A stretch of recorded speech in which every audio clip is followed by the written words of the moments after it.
what's going on, YouTube? Jeffy, I am. Welcome to the channel. It's been some time, but hey, we got some stuff to talk about today. The last 7 days has been really, really crazy, right? We had ups and downs in our economy, no health care, premiums is going up for some people, of course. But when you look into the headlines and you find something like a Renee Good situation, those situations ripple through the city. They ripple through countries, you know what I mean? Through the hearts of people, especially through black households. I'm speaking for myself.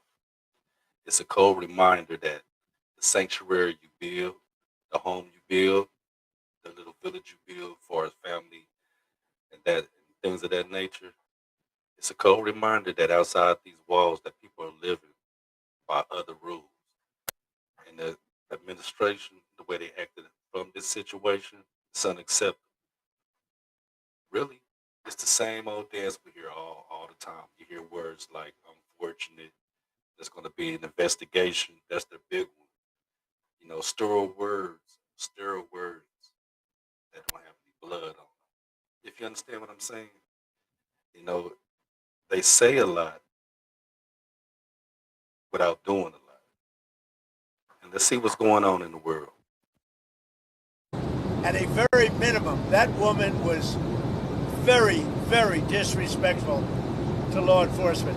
And you heard the same noises, you saw the same crunch that I saw. You can't do that with law enforcement, whether it's police or ICE or Border Patrol or anybody else. When it comes to Ryder, do you believe that deadly force was necessary after watching all the footage a few days have passed? What's your assessment there? It was highly disrespectful of law enforcement. The woman and her friend were highly disrespectful of law enforcement. You saw that.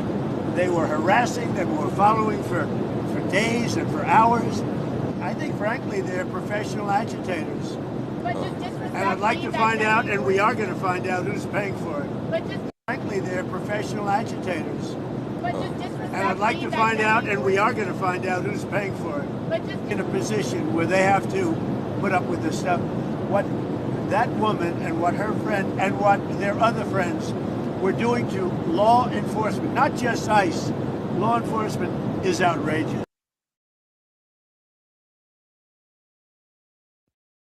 So a 37-year-old woman who really wasn't doing anything but getting out the way. ICE was in her neighborhood. So now it's a conspiracy theory behind this woman and the brutal death that she occurred.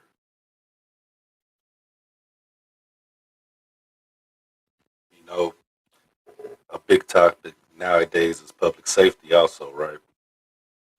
But the truth, in 2026, finding peace or having a peace of mind, I think it's going to be expensive. And when I say that, I'm not meaning like taxes or groceries, but the mental tax that we all going to pay behind this. This is a tragedy that happened in our world, not just in our country, but in our world. The weight we carry.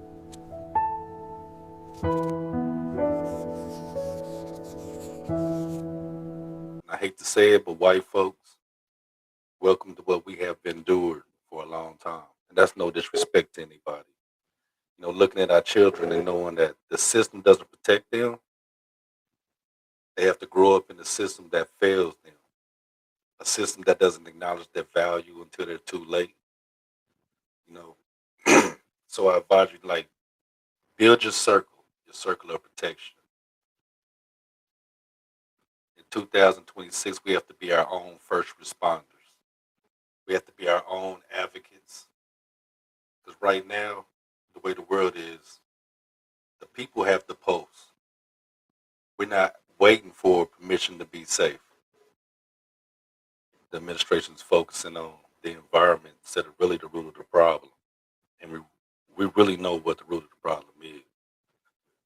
They turned this human tragedy into a debate about statistics, ultimately silencing the grieving process for this woman and her family. And political self-preservation.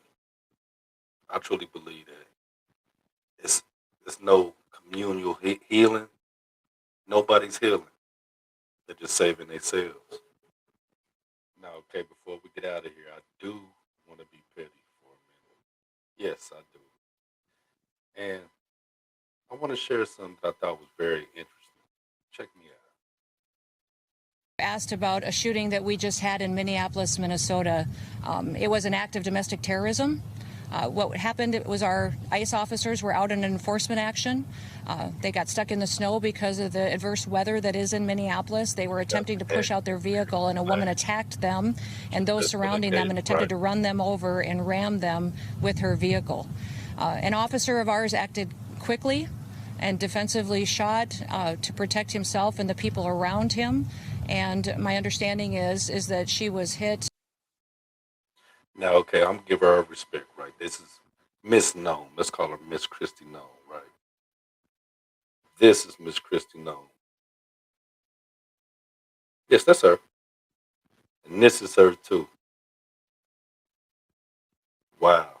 That's the type of people we're dealing with. To tell you the truth, a lot of people have forgotten that George Floyd was also unalive in Minneapolis, Minnesota. Go figure, huh? A coincidence?